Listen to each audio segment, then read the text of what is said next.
वक्रतुंड महाकाय सूर्यकोटि समप्रभ निर्विघ्नं कुरु मे देव सर्वकार्येषु सर्वदा।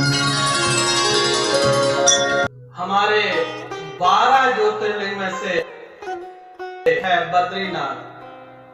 बद्रीनाथ की आज आपको कथा से पहले आपको इसके रहस्य बताते हैं। बद्रीनाथ जाने के लिए बड़ी कठिन यात्रा करनी पड़ती है। जीवन में अगर आपको और समृद्धि चाहिए तो जीवन में एक बार बद्रीनाथ जी के दर्शन कीजिए। दर्शन करने के उपरांत भंडारा और भगवत गीता का पाठ सुनिए। जीवन में आपको नाना प्रकार के सुखों की अनुभूति होगी और अंतकाल समय में आपको वैकुंठ धाम की प्राप्ति होगी। श्री बद्रीनाथ जी का जो स्थान है अलकनंदा नदी के किनारे है। यहां पर जाने के लिए पहले आपको जोशीमठ, बद्रीनाथ, उसके उपरांत केदारनाथ के दर्शन होंगे। अगर आप लोग प्राचीन काल की बात करें तो यात्रा के नाम से ही लोगों को डर लगता था। बहुत कठिन यात्रा होती थी। आज से करीबन 30 साल पहले हाथों में रेखाएं होती हैं यात्रा की। जिनको पता चलता था कि मेरे हाथों में यात्रा लिखी है वो दुखी हो जाते थे। लेकिन आजकल ऐसा कुछ नहीं है। जैसे जैसे सरकारें चेंज होती गई हैं वैसे वैसे वहां पे सुख सुविधाएं बढ़ती गई हैं। कई लोग वहां पे जो प्राकृतिक प्रेमी हैं वो भी पहुंच रहे हैं। एक तो श्री बद्रीनाथ जी के दर्शन होते हैं, दूसरा पहाड़ियों का अद्भुत दर्शन आप लोग वहां पे जाके कर सकते हैं। जीते जी तो आपको बद्रीनाथ जी के दर्शन से जो सुख मिलता है और मरने के उपरांत वैकुंठ धाम की प्राप्ति होती है। आप जितनी भी यात्रा कर ले, जब तक आप वैकुंठ धाम की यात्रा, श्री बद्रीनाथ जी की यात्रा नहीं करेंगे तब तक आपकी यात्रा सफल नहीं हो सकती। बद्रीनाथ जी का मंदिर कैसे बना और कैसे उत्पन्न हुआ? बद्रीनाथ जी का मंदिर 12 ज्योतिर्लिंगों में से एक है। वैसे तो ये स्थान महादेव जी का है, 12 ज्योतिर्लिंग में से एक है। महादेव जी का प्रिय स्थान है। लेकिन आजकल विष्णु भगवान विराजमान है। इसके ऊपर एक कथा है। विष्णु भगवान को यह स्थान बहुत प्रिय था तो उन्होंने चाहा क्यों ना महादेव जी से ले लिया जाए।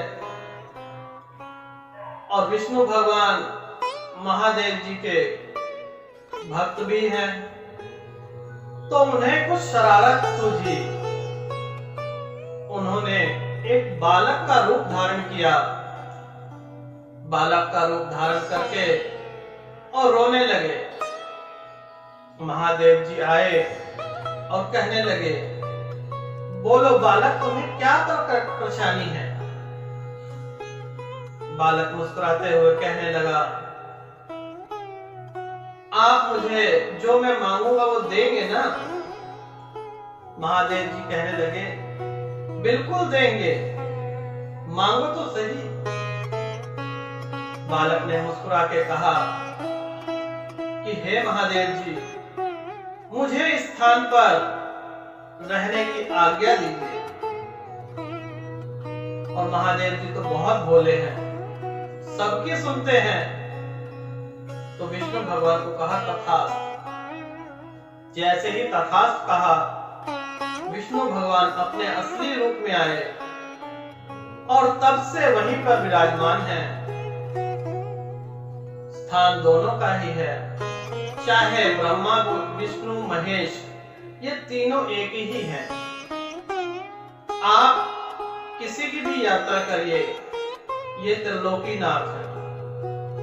जीवन में एक बार बद्रीनाथ यात्रा, भंडारा और भगवत गीता का पाठ सुनने के उपरांत आपको दुख छू नहीं सकता, स्वप्न में भी आपको छू नहीं सकता, ये याद रखिए। लेकिन जब भी वहां से आए तो भंडारा जरूर कराएं। एक रहस्य आज तक अनसुलझा है कि 6 महीने बर्फ से ढका रहता है श्री बद्रीनाथ। दूसरा रहस्य यह है कि उत्तर में बद्रीनाथ जी विराजमान हैं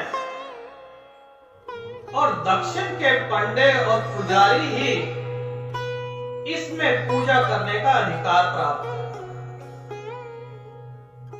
ये रहस्य भी बहुत बड़ा है, आज तक अनसुलझा है। इस बात पे किसी को भी नहीं पता चला कि ये रहस्य क्या है। उत्तराखंड में भी बहुत सारे पंडे हैं, चाहे तो पूजा कर सकते हैं, लेकिन यहाँ के जो मुख्य पुजारी थे, जिन्होंने इसकी नींव रखी थी,